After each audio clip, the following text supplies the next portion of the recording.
मोदी के एक फैसले ने झारखंड ही नहीं पलट दिया यूपी और महाराष्ट्र का भी चुनाव। मोदी ने दिल्ली से मिटा दिया मुगलों का इतिहास, देश के वीर योद्धाओं को दिया बहुत बड़ा सम्मान। दिल्ली में सराय काले खां चौक का नाम कर दिया बिरसा मुंडा चौक।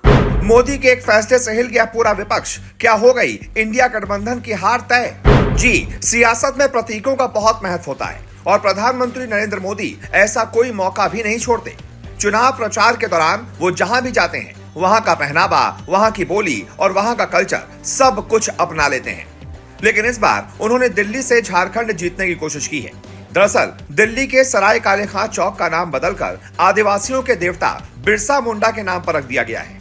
इससे 1300 किलोमीटर दूर रांची की सियासी हवा गर्म हो गई है।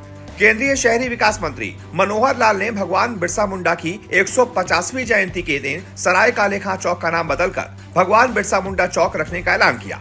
उन्होंने कहा कि इस प्रतिमा और चौक का नाम देखकर न केवल दिल्ली के नागरिक बल्कि बस स्टैंड पर आने वाले लोग भी उनके जीवन से प्रेरणा ले पाएंगे। उधर प्रधानमंत्री नरेंद्र मोदी इसी दिन बिहार के जमुई पहुंच गए। वहां से 6000 करोड़ की परियोजनाओं की सौगात दी। बिरसा मुंडा बिहार और झारखंड में भगवान की तरह पूजे जाते हैं। उनकी जयंती को सरकार जनजातीय गौरव दिवस के रूप में मनाती है। आदिवासियों के लिए सरकार लगातार बड़ी योजनाओं का ऐलान करती रही है।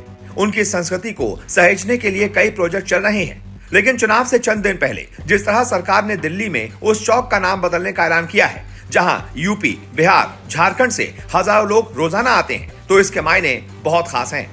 चलिए, अगर आप नहीं जानते कि कौन थे बिरसा मुंडा, तो हम आपको बताते हैं। 15 नवंबर 1875 को रांची के उलीहातू गांव में एक आदिवासी परिवार में बिरसा मुंडा का जन्म हुआ था। पिता सुगना मुंडा और मां करमी मुंडा की संतान बिरसा मुंडा की शुरुआती पढ़ाई मिशनरी स्कूल में हुई थी। तब उन्होंने अंग्रेजों के जुल्म देखे और उनके खिलाफ जंग का बिगुल फूंक दिया। 1895 में भगवान बिरसा मुंडा ने अंग्रेजों के खिलाफ लगान माफी आंदोलन की शुरुआत की थी।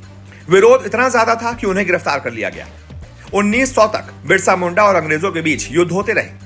उन्होंने भारतीयों के लिए जो जंग लड़ी, उसकी वजह से लोग उन्हें भगवान की तरह पूजने लगे। दिल्ली के साथ साथ रहे दो चुनाव। जी हां, झारखंड में विधानसभा चुनाव होने जा रहे हैं, जहां 26% आबादी आदिवासी है। पिछले 2 दशकों में इनकी संख्या में काफी कमी आई है, लेकिन ये अभी भी काफी प्रभावी हैं। 60% से ज्यादा विधानसभा सीटों पर आदिवासी अभी भी निर्णायक स्थिति में है। सिर्फ झारखंड ही नहीं, महाराष्ट्र में भी आदिवासियों की अच्छी खासी आबादी है। महाराष्ट्र की 32 से 35 सीटों पर वो जीत हार तय करने की स्थिति में है। यही वजह है कि दिल्ली बिहार से दोनों राज्यों के आदिवासियों को साधने की कोशिश की गई है। मध्य प्रदेश, राजस्थान, छत्तीसगढ़ चुनाव में भी बीजेपी ने इसी तरह कोशिश की थी। तब पीएम मोदी उलीहातू पहुंच गए थे, जो भगवान बिरसा मुंडा की जन्मभूमि है। इसी वजह से विपक्ष की हालत अभी से खराब हो गई है। उनके हाथों से मुद्दे छिनते चले जा रहे हैं और मोदी एक एक फैसले से पूरी सियासत पलट दे रहे हैं। वैसे इस पूरे मुद्दे पर आपकी क्या राय है? जो भी आपकी राय हो कमेंट करके बताएं और इस वीडियो को शेयर करें।